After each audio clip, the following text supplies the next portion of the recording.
Aloha. Maligayang pagbabalik sa channel, kaibigan.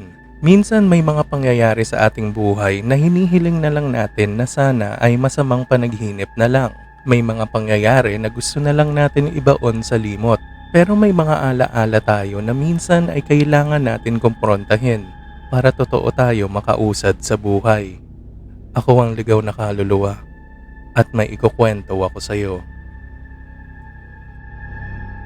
Nasa bahagi na ako ng 7th Ave kung saan papalayo ng papalayo ang pagitan ng mga poste ng ilaw hanggang sa ang gabing walang buwan ay lumika ng pahaba ng pahabang mga bulsa ng halos ganap na dilim sa pagitan ng mga kumikislap na mantsa ng liwanag.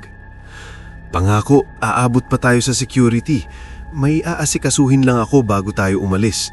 Sabi ko sa telepono sa ikalawang pagkakataon sa loob ng 3 minuto. Ayaw na ayaw kong itago ito kay Melissa, pero ayaw ko ring sirain ang unang pagkakataon ko sa matagal na panahon na maging masaya. Aalis ang eroplano ng hating gabi at mag-aalas 10 na. Sigurado ka bang makakabalik ka agad? Oo naman, mahal. Makakauwi ako ng alas 10:30 at pareho na tayong nasa terminal. Naiinis sa mga delay pagsapit ng alas 11:30. May katahimikan pagkatapos kong sabihin yun.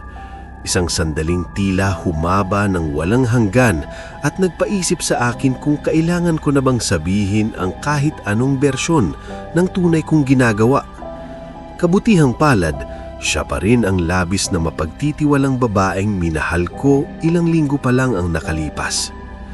Tungkol ba to sa pamilya mo? Tanong niya. Napabuntong hininga ako. Kinuha niya iyon bilang sagot at nagpatuloy. Ikukwento mo to sa akin pagdating natin sa New York. 30 minuto, sabi mo.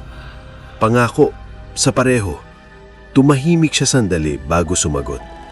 Mahal kita, Alan. Mahal din kita, Mel. Binaba ko ang tawag habang pumapasok ang gasgas na Honda Civic sa madilim na cul-de-sac na tila hindi man lang nililiwanagan ng mga ilaw sa kalsada. Parang natatakot silang ilantad ang wasak na gusli ng isang sirang bahay ng aking pagkabata na nakatayo sa kalsadang yun. Hindi na ako dapat nagulat.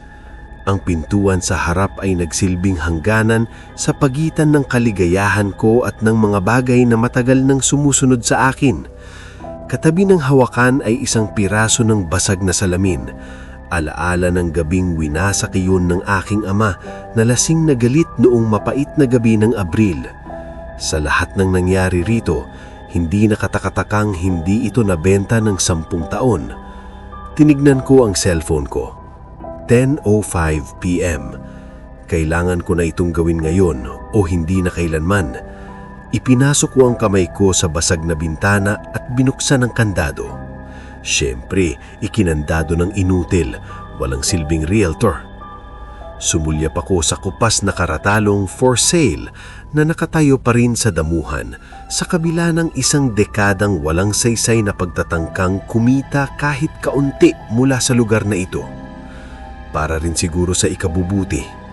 Umikot ang doorknob kasabay ng pamilyar na langit-ngit sa huling ikot, tunog na madalas kong marinig sa gabi. Kapag akala niyang tulog ako at hindi nagkukubli sa kama, tahimik na umaasang masyado siyang lasing para mapansin ako. Wala nang laman ng bahay. Matagal nang ninakaw o kinuha ang mga kasangkapan ng mga taong walang pakialam sa mantsa ng keso sa ilalim ng sofa o sa mga bilog na marka ng lata ng beer sa mesa. Ang naiwan na lamang ay ang mga mumurahing frame ng litrato sa dingding. Kahit ng mga pulubing inisip kong pumasok dito para maghanap ng matutulugan ay hindi man lang ginulo ang mga yun. Para bang natatakot silang hawakan o bakang wala talagang pumapasok dito at iniisip ko lang kung ano ang itsura ng isang normal na abandonadong bahay, hindi tulad ng lugar na tuluyang sumira sa buhay ko.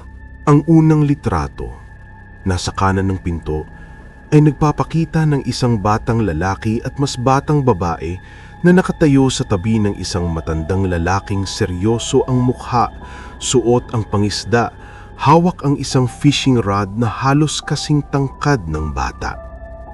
Iyon ang matapos mamatay si Mama.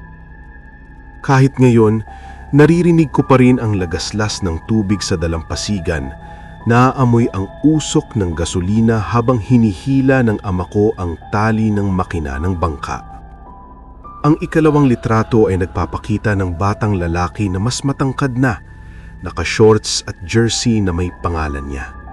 Mahigpit niyang hawak ang pilak na medalya, umaasang ipinagmamalaki siya ng matandang nakatayo sa tabi niya. Walang ngiti ang alinman sa kanila.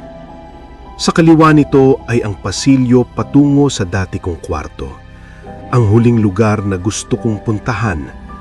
Ngunit ipinakita ng oras sa cellphone ko na kailangan ko nang umalis sa loob ng 10 minuto kung hindi masyado kaming malilate sa terminal, at hindi iyon papayagan ni Melissa. Ang susunod na litrato ay nasa pasilyo. Hindi tulad ng nauna, may malinaw itong bitak sa gitna. Bitak na naroon na nang umalis ako noon. Ipinapakita nito ang batang babae mula sa unang litrato. Mas bata pa, nakasuot ng costume ng anghel na may malinaw na pakpak kasama ang iba pang batang babae na may puting sapatos na. Sana'y nanatili kang malusog magpakailanman, Belle. Bahagya kong itinulak pa itaas ang frame. Inihiwalay sa thumbtack at pinanood itong bumagsak at tuluyang mabasag sa sahig. May kaluskos akong narinig mula sa dulo ng pasilyo, sa silid sa kaliwa. May tao ba dyan? Ang kaluskos lang ang sagot.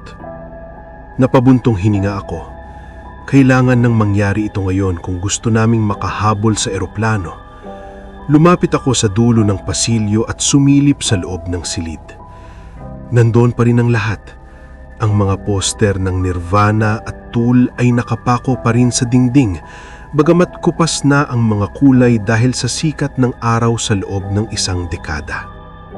Ang metal na kama ay naroon pa rin, may kutsyon na may mantsa ng mga pagkaing kinain ko mag-isa habang ang ama ko ay muling naglalasing para takasan ang sakit ng pagkawala ng nag-iisa niyang anak na babae. Hindi na mahalaga ang mga iyon. Hindi mahalaga ang aparador ng damit ng isang 15 taong gulang na lalaki. Hindi mahalaga ang mga mantsa ng dugo mula sa huling gabing umuwi siya. Hindi mahalaga ang basag na narasad ng frame na may litrato maming pamilya. Ang mahalaga ay ang nasa ilalim ng kama. Umupo ako sa maruming kutsyon. Ayaw ko talagang gawin ito. Alam kong nariyan ka. Lumabas ka na. Tumahimig ang kaluskos. Ito ang gusto mo, di ba? Gusto mong balikan kita. Walang sagot. Ito ay biglang lumamig ang hangin ng may itim na kamay na humawak sa aking binti mula sa ilalim ng kama. Narito ka. Bulong ng gasgas na boses habang isa pang kamay ang gumapang palabas. Pagkatapos ng napakatagal na panahon, bumalik ka rin. Eksakto ang itsura ng anino sa alaala ko. Isang puwang sa espasyo, kasing tangkad at kasing payat ng 15 taong gulang na batang minsang natulog sa kama na iyon. Oo, nandito ako. Magkasama na ulit tayo. Iyon ba talaga ang gusto mo? Tanong ko sa lugar kung saan dapat naroon ang mga mata nito. Oo, rasp nito. Iyan lang ang gusto ko mula nang tawagin mo ako gamit ang iyong sakit at kawalan ng pag-asa. Sakit mula sa pamilyang inagaw ng kamatayan. Sakit mula sa amang hindi ka kayang mahalin. Nandito ako para palayain ka sa sakit. Iyan ang dahilan kung bakit mo ako tinawag rito sa mundong nabubuhay. Hindi ba? Napabuntong hininga ako. Malinaw pa rin sa akin ang gabing iyon. Ang mga patak at guhit ng sarili kong dugo sa sahig. Dugong mula sa taong dapat nag-aalaga sa akin. Dugong ginamit para magdala ng isang nilalang sa mundong ito. Isang bagay na hindi dapat nandito. Ako ba ang nagtulak kay Suzy palayo? Tanong ko. O ikaw? Oo. Sagot nito. Lumingon sa kupas na poster. Sinasaktan ka niya. Si Billy? Ginawa niyang iyo ang sakit niya. Si Riley? Tumawa ito. Isang tunog na kasing ligalig na naaalala o. Iyon ay ikaw ang may gawa. Ngayon o kailanman, sumugod ako at binalot ang braso ko sa leeg nito habang pumapalag ito. Hinding-hindi mo kukunin ng kaligayahang ito sa akin. Ikaw na walang silbing alaala ng nakaraan ko. Napasigaw ang anino habang pumipiglas. Sasaktan ka niya. Tumulo ang luha ko habang ito'y nag-awala. Ang aninong ito ang minsang nagligtas sa akin. Noong gabing kinuha ang susi ng ama ko. Noong gabing binasag niya ang bintana. Noong gabing sinuntok niya ang litrato ni Belle. Noong gabing namatay si Belle. Masakit ang mabuhay. Gumalaw itong namarahis at kinalmot ang braso ko.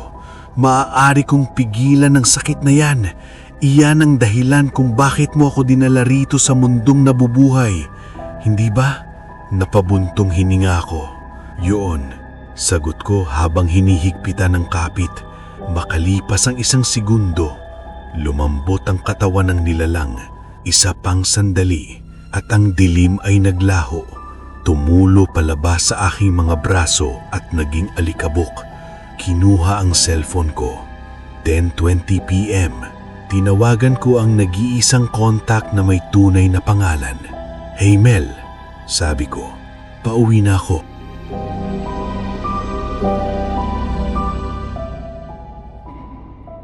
Maraming salamat sa pakikinig, kaibigan. Kung nagustuhan mo ang storya natin ngayong gabi, pwede mo bang bigyan ng like ang video na ito? At kung talagang kinalabutan ka, siguraduhin mag-subscribe para sa mas marami pang kwento galing sa ligaw na kaluluwa.